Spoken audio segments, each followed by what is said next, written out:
Welcome to net JRF with Aditi. Welcome to our channel. मेरा नाम अदिति और आज आप लोगों के लिए लेके आई हूं एज प्रॉमिस्ड पेपर 1 की यूनिट नंबर 1 यानी टीचिंग एप्टीट्यूड का एक फुल कोर्स वीडियो अप्रोच। यानी बेसिकली मैं आप लोगों को यहाँ पर general paper of teaching that is paper 1 का unit number 1 teaching aptitude discuss करने वाली हूँ, एक अप्रोच आप लोगों को देने वाली हूँ। देखिए गाइस, जब भी हम कोई भी टॉपिक पढ़ना स्टार्ट करते हैं, कोई भी चैप्टर, कोई भी यूनिट पढ़ना स्टार्ट करते हैं, अगर मुझे एज अ होल उसका अप्रोच पता हो, सेंट्रल आइडिया, सेंट्रल थीम पता हो, तो शायद मेरे लिए जो भी फैक्चुअल पार्ट है उसे पढ़ना भी आसान हो जाता है और चीजों को समझ के याद रखना भी आसान हो जाता है। तो वही चीज है जो मैं आज के सेशन में आप लोगों के लिए लेके आई हूँ। तो अगर आपने वीडियो को अच्छे से नहीं देखा है तो दोबारा देख लीजिएगा, स्किप मत करिएगा क्योंकि इंपॉर्टेंट एस्पेक्ट है और हर चीज जो है वो एक दूसरे से लिंक्ड है। तो कंप्लीट वीडियो देखिएगा। अगर आपको अच्छा लगा तो कंसिडर करिएगा सब्सक्राइब करना और लाइक करना, क्योंकि इसी तरीके से कंप्लीट पेपर 1 और पेपर 2 मैं आप लोगों के लिए डिकोड करने वाली हूँ। तो चलिए गाइस, स्टार्ट करते हैं टीचिंग एप्टीट्यूड इन नटशेल से। आज इस टीचिंग एप्टीट्यूड इन नटशेल के अंदर मैं आपको कुछ ऐसा पढ़ाने नहीं वाली हूँ, एज इन मैं आप लोगों को समझाने वाली हूँ एक अप्रोच जो कि बहुत इंपॉर्टेंट होती है किसी भी सब्जेक्ट को पढ़ने के लिए। अब बात आ जाती है कि इसका मोटिव या इसका इंपॉर्टेंस आपके एग्जाम में कितना है। जैसे कि आप सभी लोग जानते हो, general paper of teaching as I quoted is nothing but what teaching aptitude. आप लोगों को एक ऐसा एप्टीट्यूड क्रिएट करना है जो आप लोगों को एलिजिबल बनाता है एक टीचर बनने में, क्योंकि यूजीसी नेट एग्जामिनेशन एक टीचिंग एलिजिबिलिटी क्राइटेरिया एग्जामिनेशन है जिससे आप एलिजिबल होते हो यूनिवर्सिटी के अंदर या कॉलेजेस के अंदर पढ़ाने के लिए। तो डेफिनेटली टीचिंग एप्टीट्यूड पढ़ना हमारे लिए मस्ट है। अब इस सब्जेक्ट का मोटिव या फिर बेसिकली इससे पहले मैं आप लोगों को बताती हूँ कि ये जो यूनिट है ये सभी स्टूडेंट्स लेते हैं फॉर ग्रांटेड। क्यों ऐसा बोल रही हूँ? सबको ऐसा लगता है कि यार इतना बेसिक एप्टीट्यूड तो सभी में होता है, पॉजिटिव वे में, आइडियलिस्टिक वे में सॉल्व करेंगे तो सही आ ही जाएगा। बिल्कुल सही है, शायद 70% क्वेश्चन आपके सही हो जाए, बट जिस तरीके का पैटर्न आज के टाइम पे यूजीसी नेट या एनटीए नेट यूज कर रहा है, आपको इसकी भी थ्योरी पढ़ना जरूरी हो गया है। आप लोगों को मैं ये भी बता दूं, प्री रिक्वेस्टिक जो आप लोगों के लिए रहता है before you go to the examination, वो ये रहता है कि आप एनटीए नेट के साथ में सीटेट और बीएड जो एंट्रेंस एग्जाम है उनके भी प्रीवियस ईयर क्वेश्चन करके जाएं, जिससे आपको काफी हेल्प मिलती है। तो वही चीज और वही अप्रोच लेके अगर आप आगे जाएंगे तो आपके 70 से नहीं बिल्कुल 100% पेपर आप अटेम्प्ट कर पाएंगे।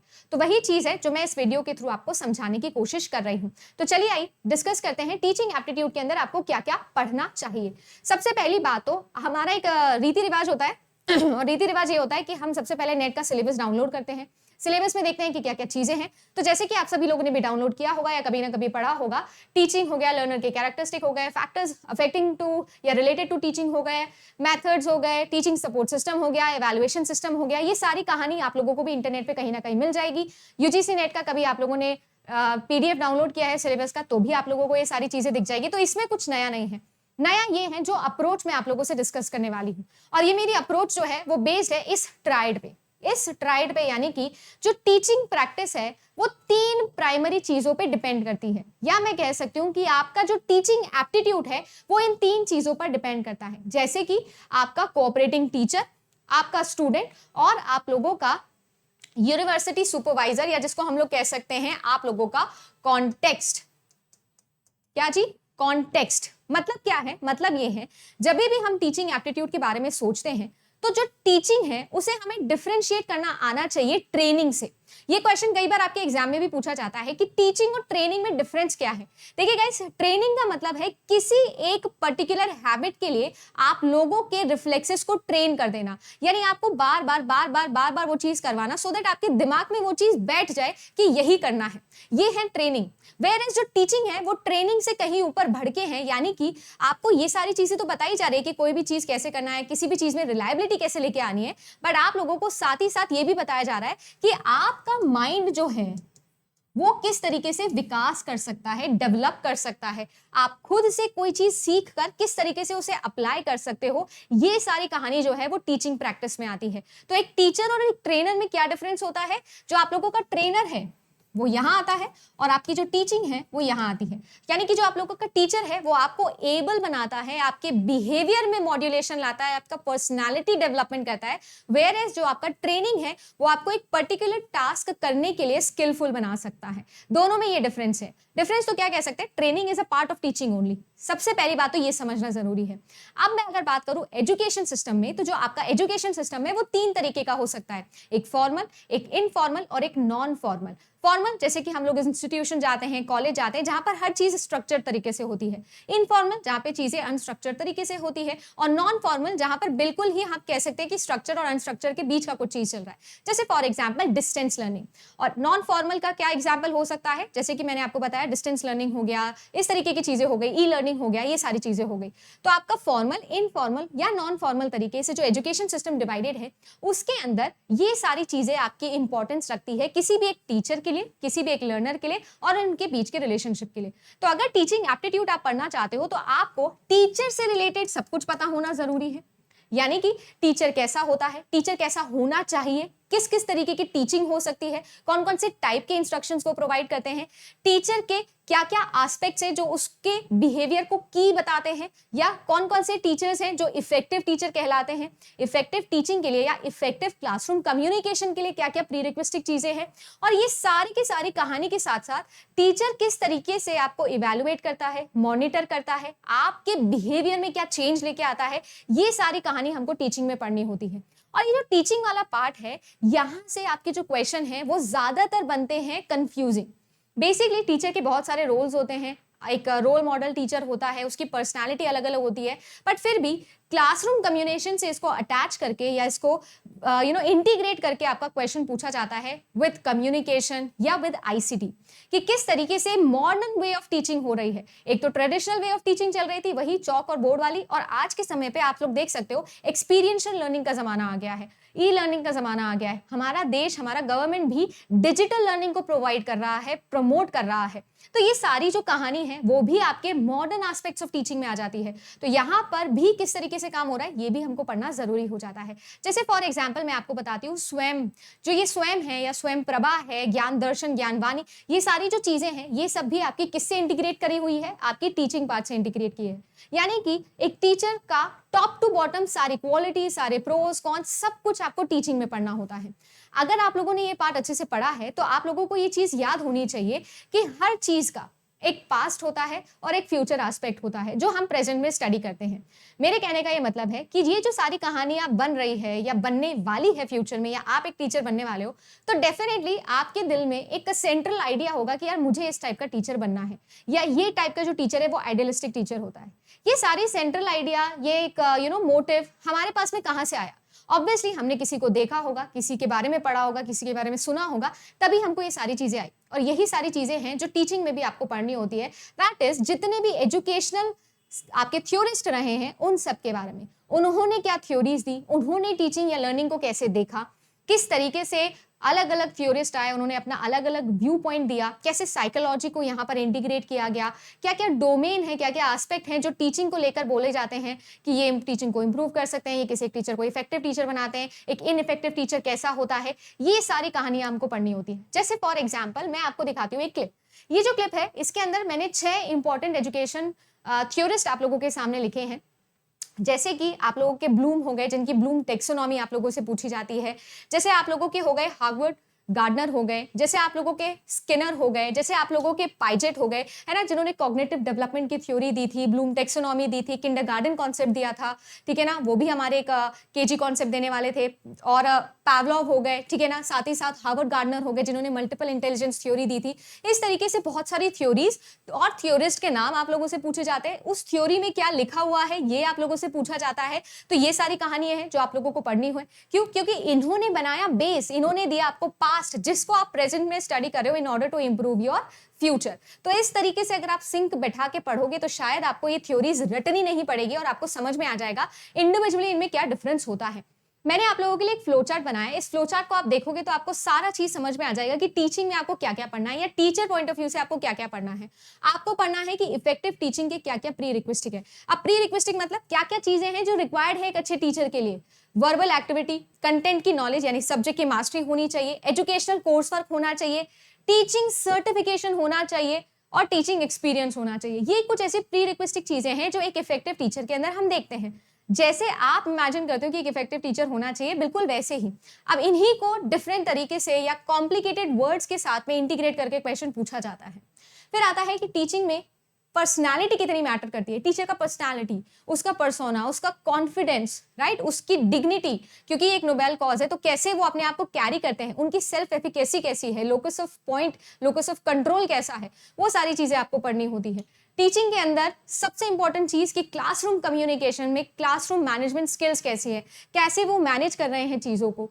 फिर आता है आप लोगों का कि वो इंस्ट्रक्शन को किस तरीके से ऑर्गेनाइज कर रहे हैं और किस तरीके से इंप्लीमेंट कर रहे हैं।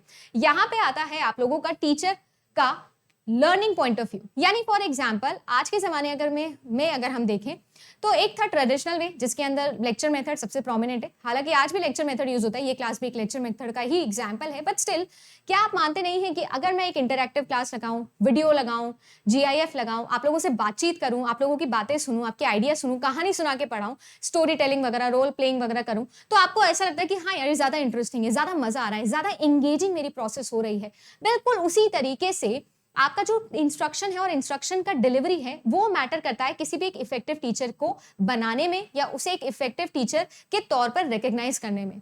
जैसे फॉर एग्जांपल हम यहाँ पर दो तरीके के टीचिंग मेथड्स पढ़ते हैं, या आप कह सकते हो कि दो तरीके से हम इस पूरी डोमेन को डिवाइड करते हैं, एक स्टूडेंट सेंट्रिक अप्रोच और एक teacher centric approach. Teacher centric जिसके अंदर टीचर सेंट्रल थीम पे चल रहा है, सेंट्रल या कह सकते हो आप उसको प्रोटैगनिस्ट के तौर पे चल रहा है, हीरो के तौर पे चल रहा है, जहां पर टीचर के ऊपर सारी चीजें हैं, टीचर के अराउंड सारी चीजें हैं और लर्नर जो है वो पैसिवली काम कर रहा है।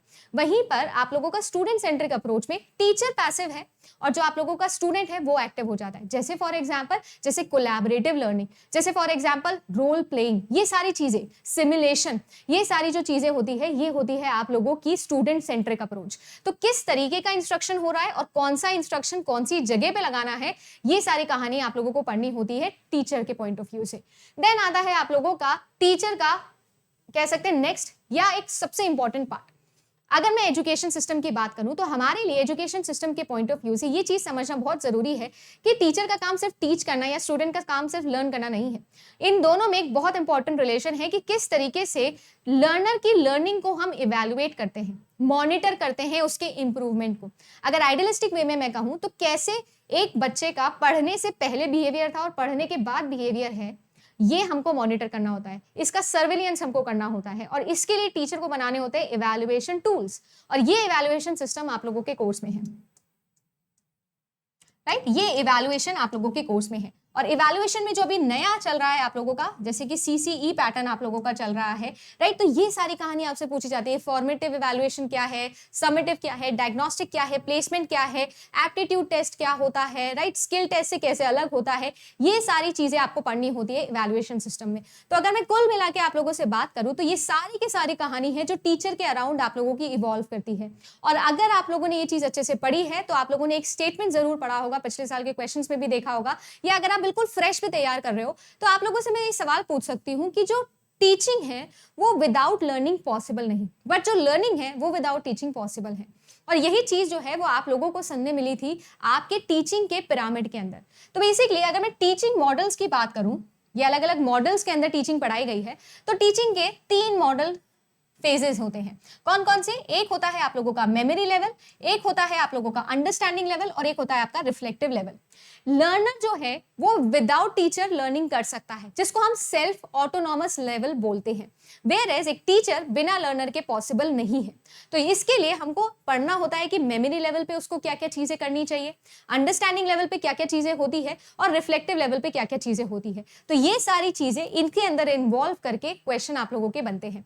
अगर मैं आप लोगों को बताऊं कि ये सारी कहानी आपको समझ में आई है तो आपको ये कुछ नाम है जो मैं यहाँ देके जा रही हूँ, जैसे कि आप लोगों का ब्लूम हो गए, गैंगी हो गए, इनकी भी टैक्सोनॉमी थी जो कि पिछले साल के एग्जाम के अंदर आप लोगों से डायरेक्टली पूछी गई थी। इसके अलावा भी बहुत सारे ये फेमस नाम हैं, जॉन डुई हो गए, है ना, आप लोगों के बहुत सारे नाम यहाँ पर हो सकता है, कुछ पहले भी मैंने दिखाए थे, कुछ यहाँ पर भी दिखाए थे। इन सबकी थ्योरीज, टीचर और लर्नर दोनों थ्योरीज जो है वो आप लोगों के एग्जाम में पूछी जाती है। टीचिंग को कैसे इफेक्टिव बनाया जा सकता है और लर्निंग को कैसे मीनिंगफुल बनाया जा सकता है। तो टीचर वाला जो पार्ट है उस ट्राइड के अंदर वो मैंने डिस्कस किया। आइए अब लर्नर वाला पार्ट डिस्कस करते हैं। तो लर्नर वाले पार्ट में अगर मैं आप लोगों से बात करूं तो जो लर्नर वाला पार्ट है उसके लिए ये समझना बहुत जरूरी है कि एक हार्टफुल टीचर या एक इफेक्टिव टीचर किस तरीके का होता है, उसमें क्या क्या एस्पेक्ट्स है जो हम लोग देखते हैं। ये सारी कहानी अगर हम समझेंगे तो हमको ये समझ में आएगा कि एज अ लर्नर हम कैसे आगे बढ़ सकते हैं। तो टीचिंग के पॉइंट ऑफ व्यू पे देखे जाए तो उसकी पर्सनालिटी, उसका पर्सोना हो गया है ना, किस तरीके से वो कम्युनिकेट करते हैं, कितनी उनकी सब्जेक्ट की मास्टरी है, अगर ये सारी चीजें इंपॉर्टेंट है तो लर्नर के लिए भी ये मैटर करता है कि किस टाइप का लर्नर है, लर्नर की कौन सी एबिलिटी सबसे अच्छी है। कुछ लोग होते हैं या कुछ लर्नर्स होते हैं जिनका कॉग्निटिव डोमेन बहुत अच्छा होता है, चीजें बहुत जल्दी उनको याद हो जाती है। कुछ ऐसे लर्नर्स होते हैं जिनका साइकोमोटर डोमेन बहुत अच्छा होता है, यानी कि उनका हैंड आई कोऑर्डिनेशन अच्छा है, उनके रिफ्लेक्सेस अच्छे होते हैं। कुछ ऐसे टीचर्स हैं जिनका अफेक्टिव डोमेन बहुत अच्छा होता है। कुल मिला के मैं आप लोगों को ये 3 ब्रॉड डोमेन्स बता रही हूँ जो एक लर्नर को डिफाइन करती है या किसी एक लर्नर के अंदर हम लोग हंट करते हैं। तो अगर टीचर हम समझ रहे हैं कि कैसा होना चाहिए तो लर्नर के लिए भी समझना जरूरी है, सो दैट एक इफेक्टिव इंस्ट्रक्शन मैकेनिज्म हम लोग लगा सके in classroom communication in order to make teaching effective. और वो क्या है, वो है आप लोगों के visual learner, social learner, solitary, auditory, kinesthetics हो गया, आप लोगों का वर्बल लर्नर्स हो गए। ये अलग अलग टाइप के लर्नर्स होते हैं और इन लर्नर्स के अंदर हम हंट करते हैं डोमेन। और ये जो 3 डोमेन है ये पूरे की पूरे लर्निंग को इवॉल्व करती है या इंक्लूड करती है, जैसे कि आपकी कॉग्निटिव डोमेन, साइकोमोटर डोमेन और अफेक्टिव डोमेन। तो आपके बिहेवियर से रिलेटेड जितनी भी चीजें, आपके इमोशन से रिलेटेड जितनी भी चीजें वो अफेक्टिव में आती है किसी भी एक लर्नर के। माइंड एबिलिटी से रिलेटेड जितनी भी चीजें हैं वो किस में आती है, कॉग्निटिव में। और साइकोमोटर में आती है reflex action, physical activities, hand eye coordination जैसी चीजें, राइट। जैसे कि मैं आपको दिखाती हूँ ये डायग्राम, इसका स्क्रीनशॉट आप ले सकते हो चाहो तो बेसिकली आप लोगों के किसी भी एक लर्नर के 3 डोमेन होते हैं, कॉग्निटिव, अफेक्टिव और आपका साइकोमोटर। और इसमें आप लोगों को समझना होता है, यानी आप लोगों को दे दिया जाता है कि कौन कौन सा पार्ट कौन कौन से डोमेन में इंक्लूड होता है, किस टाइप का लर्नर जो है। अगर मैं किसी के अंदर बोलूं कि किसी का रिफ्लेक्स मूवमेंट वाला पार्ट बहुत ज्यादा एक्टिवेटेड है तो कैसा लर्नर है या कौन से डोमेन में वो आता है, तो आप बोल सकते हो साइकोमोटर डोमेन हम कह सकते हैं कि उस लर्नर का बहुत प्रोमिनेंट है। इसी तरीके से मैं अगर आपको बोलूं कि बहुत अच्छे से वो रिस्पॉन्ड करता है या कैरेक्टराइजेशन बहुत अच्छे से कर पाता है, रिसीव बहुत अच्छे से करता है, एक अच्छा लिसनर है, तो वो अफेक्टिव डोमेन में आ जाएगा। देन अगर मैं आपको बोलूं knowledge, comprehension, application, analysis, synthesis, ये वाली सारी चीजें, इवैल्यूएशन, ये सारी चीजें वो अच्छे से कर पाता है, तो ये सारी कहानी आती है आपकी कॉग्निटिव एबिलिटीज के अंदर या कॉग्निटिव डोमेन के अंदर। तो टीचर और लर्नर, अब इन दोनों का रिलेशनशिप पढ़ना है और इस रिलेशनशिप को with the context of what institution, curriculum, syllabus, ये आपको पढ़ना है। आप लोगों को मैं एक बहुत इंपॉर्टेंट डायग्राम दिखाती हूँ। जैसे कि आप सबको मैंने बोला कि ये सारी जो चीजें हैं ये रिलेटेड हैं और ये जो डोमेन है लर्निंग का ये भी एक दूसरे पे ओवरलैप करते हैं। तो आप ये देखिएगा, इस कॉग्निटिव डोमेन हो गया, साइकोमोटर डोमेन हो गया या अफेक्टिव डोमेन हो गया, ये जो सारी की सारी चीजें हैं ये आप लोगों की इंटर रिलेटेड है। ये सारी की सारी चीजें जो है ये आप लोगों की इंटर रिलेटेड होती हैं। तो किस तरीके से हम कॉन्सेप्ट का एसिमिलेशन करते हैं, अकोमोडेशन करते हैं, कैसे इंटरलाइजेशन करते हैं, ये सारी कहानियां आपको बताई हुई है फ्यू जो आपके पास्ट थ्योरिस्ट हैं उन्होंने। और उन सबकी थ्योरीज के बिहाफ पे ट्रेडिशनल और आपके जो मॉडर्न टीचिंग मॉडल्स हैं वो बनाए गए हैं, सो दैट लर्निंग को बनाया जा सके मीनिंगफुल लर्निंग, राइट। लर्निंग को क्या बनाया जा सके, मीनिंगफुल लर्निंग। जैसे ई लर्निंग की मैं बात करती हूँ, ये जो आप लोग देख रहे हो ये भी एक ई लर्निंग का पार्ट है, मॉडर्न एस्पेक्ट है लर्निंग का। तो अगर मैं बात करूँ टीचर और स्टूडेंट के रिलेशनशिप की, तो यहाँ पर इंस्ट्रक्शन बहुत मैटर करता है। तो आप लोगों का जो ई लर्निंग है उसमें क्या क्या चीजें आती है, राइट। स्टिपुलेटिव होता है, कॉग्निटिव या बिहेवियरिस्ट, ये 3 तरीके के टॉपिक्स हैं या 3 तरीके के आप कह सकते हो डोमेन है जिसके अंदर इनके फीचर्स डिवाइडेड है। और ये फीचर से आपके क्वेश्चंस पूछे जाते हैं कि स्टिपुलेटिव बिहेवियर क्या होता है, या ई लर्निंग के अंदर वो क्या है, या ट्रेडिशनल के अंदर वो क्या था, कैसे डिफरेंट है, क्या नया है, क्या पुराना है, ये सारी चीजें आप लोगों की यहाँ पर पढ़नी होती है। और अल्टीमेट गोल क्या है, एक अच्छा स्टिमुलस क्रिएट करना, क्योंकि जितना अच्छा स्टिमुलस होगा उतना ही अच्छा रिस्पॉन्स होगा, और जितना अच्छा रिस्पॉन्स उतना अच्छा टीचर या बेसिकली उतना अच्छा हम कह सकते हैं लर्नर का बिहेवियर मॉड्यूलेशन होगा। अगर मैं बात करूं ये स्टिमुलस रिस्पॉन्स वाली चीज, तो ये जो पूरा का पूरा आर्किटेक्चर था, मॉडल था, एसआर मॉडल, ये किसने दिया था, ये मेरा आपका सवाल है। जरूर कमेंट सेक्शन के अंदर कमेंट करके बताइएगा अगर आपको पता है तो मैं आप लोगों को अगली क्लास में जरूर इसका आंसर दूंगी। और ये सारी कहानी हम कर क्यों रहे हैं, टीचर का और स्टूडेंट का जो कम्युनिकेशन है उसे इफेक्टिव बनाने के लिए। और इस रिलेशनशिप को इफेक्टिव बनाने का मतलब ये है लर्निंग को मीनिंगफुल बनाना। सो टीचर जो है या टीचिंग जो है वो डिपेंडेंट है लर्निंग के ऊपर, इसीलिए आपको लर्निंग जितना अच्छे से समझ में आएगा टीचिंग भी उतना अच्छे से समझ में आएगा। बट जो लर्नर है उसकी सारी क्वालिटीज के अराउंड हम मूव करेंगे in order to make the learning process meaningful. Learner के कैरेक्टरिस्टिक्स से पिछले साल भी क्वेश्चन आया है, हर साल क्वेश्चन आता है, डोमेन से रिलेटेड भी क्वेश्चन आता है, ऑब्वियसली जो कैरेक्टरिस्टिक में ही इंक्लूड होता है। अगर ये सारी कहानी हमने पढ़ ली है तो हम आ जाते हैं ट्राइड के लास्ट पार्ट पे, और वो है आपका कॉन्टेक्स्ट, या जिसको हम लोग यूजुअली करिकुलम बोलते हैं। देखिए गाइस, कॉन्टेक्स्ट में सारी चीजें आती हैं। उसका एनवायरनमेंट कैसा है, देखो क्लासरूम में एनवायरनमेंट की बात कर लो या लर्नर का जहां पे भी वो लर्निंग हो रही है उसके एनवायरनमेंट की बात कर लो। जैसे आप लाइब्रेरी में जाते हो तो आपकी ज्यादा अच्छी पढ़ाई होती है, अब डिस्को में जाओगे तो ज्यादा अच्छी पढ़ाई नहीं होगी ना, तो वही फर्क पड़ता है, राइट। क्या क्या ऐसे इंस्ट्रक्शन मैकेनिज्म्स है जिससे आपकी लर्निंग इफेक्ट होती है। कोई बच्चा है जो विजुअल लर्नर है तो उसको वीडियो दिखाऊंगी तो ज्यादा अच्छे से समझ में आएगा, बुक पढ़ के अच्छे से समझ में नहीं आएगा। कोई ऐसा लर्नर है जिसको एक्सपीरियंशियल लर्निंग में मजा आता है तो उसको अगर आप लेक्चर मेथड में बिठा दोगे तो उसको मजा नहीं आएगा। यानी कि बेसिकली कॉन्टेक्स्ट में एनवायरनमेंट एक चीज है, इंस्टीट्यूशन या जो आप लोगों का एजुकेशन सिस्टम है वो भी यहाँ पर आता है। क्या क्या पॉलिसीज बनाई हुई है, आप बहुत अच्छा पढ़ना चाहते हो, टीचर बहुत अच्छा पढ़ाना चाहता है, बट मान लीजिए इंस्टीट्यूशन ने उसे रिस्ट्रिक्ट किया हुआ है, या इंस्टीट्यूशन के रूल्स ऐसे हैं या पॉलिसीज ऐसी है जो शायद इंस्ट्रक्शन मैकेनिज्म को जो टीचर ने चूज किया है उसे सपोर्ट नहीं कर रही है। So what then. तो इस तरीके से बहुत सारे पॉजिटिव एस्पेक्ट्स हैं, बहुत सारे नेगेटिव एस्पेक्ट्स हैं। Positive aspects of course effective communication करेंगी और नेगेटिव एस्पेक्ट्स इनइफेक्टिव कम्युनिकेशन करेंगी। और जितना अच्छा कम्युनिकेशन, जितना अच्छा आप लोगों का या जितना इफेक्टिव आपका कम्युनिकेशन, उतना अच्छा आपकी लर्निंग या मीनिंगफुल लर्निंग होती है। जैसे करिकुलम हो गया है ना, कॉलेज हो गया, डिसिप्लिन हो गया, किताब हो गई, आपके मैकेनिज्म हो गया कि कौन सा इंस्ट्रक्शन मैकेनिज्म आप लोग यूज कर रहे हो, क्या प्रैक्टिस कर रहे हो, क्या थ्योरी हम यूज कर रहे हैं, कैसा सिलेबस है, क्या एबिलिटीज है, कैसी को करिकुलर या करिकुलर एक्टिविटीज चल रही है, वो सारी की सारी चीजें हमें कॉन्टेक्स्ट में पढ़नी होती है। किस तरीके का इवैल्यूएशन मैकेनिज्म है वो भी हमें यहीं पर पढ़ना होता है। किसे कैसे टीचिंग को इम्प्लीमेंट किया जा रहा है तो उसके अराउंड जो भी एनवायरमेंट बनता है, जो विसिनिटी बनती है, उसको बहुत सारे वेरिएबल है जो इफेक्ट करते हैं, कुछ पॉजिटिवली करेंगे कुछ नेगेटिवली करेंगे। तो ये सारी की सारी कहानी पढ़नी होती है उस टीचिंग ट्राइड के तीसरे वाले पार्ट में। तो टीचर, स्टूडेंट और आपका कॉन्टेक्स्ट, ये तीनों चीजें हैं जिसके अराउंड पूरा का पूरा आप लोगों का टीचिंग एप्टीट्यूड बैठा हुआ है। और यही चीज अगर आप समझ जाते हैं, इनको लिंक कर लेते हैं, तो आपका सिलेबस खत्म हो जाएगा। अगर मैं आपकी जगह होती तो मैं अपना ही एक्सपीरियंस आपको शेयर कर रही हूं। मैंने ये पूरा टीचिंग एप्टीट्यूड ऐसे ही समझा था। हर चीज को जितने अच्छे से समझोगे या जितने अच्छे तरीके से आप खुद समझ के दूसरे को समझाओगे, उतनी अच्छी आपकी लर्निंग होगी। और ऐसा मैं नहीं, ऐसा आइंस्टाइन ने कहा था। तो बिल्कुल आप ऐसे पढ़िए जैसे कि आप किसी और को पढ़ा सके, तो अपने आप टीचिंग एप्टीट्यूड वाली स्किल भी डेवलप हो जाएगी और एग्जाम के क्वेश्चंस भी आप सॉल्व कर पाएंगे। सो उम्मीद करती हूँ कि ये जो 15-20 मिनट का डिस्कशन हमारा रहा, इससे आप लोगों को हेल्प मिलेगी। और इसके सारे के सारे जो नोट्स मैंने आज आपको जो दिखाए वो, और साथ ही साथ कुछ 130-140 पेज के नोट्स मैंने आप लोगों के लिए बनाए हैं, असेंबल किए हैं with some questions as well, जो आपके पिछले साल पूछे गए या आने वाले एग्जाम्स में मुझे लगता है कि इंपॉर्टेंट है। वो सब मैं आप लोगों से शेयर कर दूंगी टेलीग्राम के अंदर जैसे ही क्लास ओवर होगी।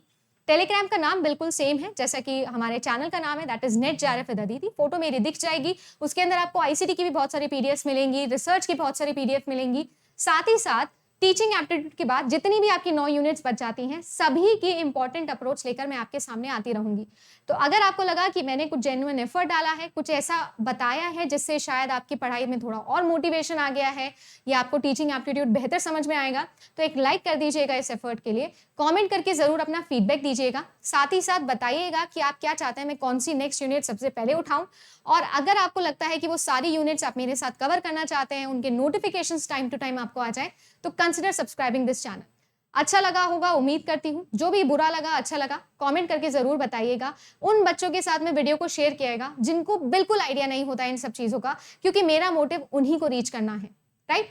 अच्छे से पढ़ते रहिए, मन लगा के पढ़ते रहिए, क्योंकि जैसा मैं हमेशा आपको कहती हूँ, एक ही वैकेंसी चाहिए, एक ही पोस्ट चाहिए, एक ही एग्जाम चाहिए और एक ही वो दिन चाहिए। बट उस एक दिन के लिए, एक वैकेंसी और एक पोस्ट के लिए आपको करनी है पूरे के पूरे टाइम मेहनत। आप अपना काम ऑनेस्टी से करते रहिए, रिजल्ट जो है वो अपने आप आपके पास में आते रहेंगे। इसी सेंट्रल थॉट के साथ में और आइडियोलॉजी के साथ में चलते हैं। मिलेंगे अब आप लोगों से नेक्स्ट वीडियो के अंदर। Thank you so much for watching. Bye bye and take care.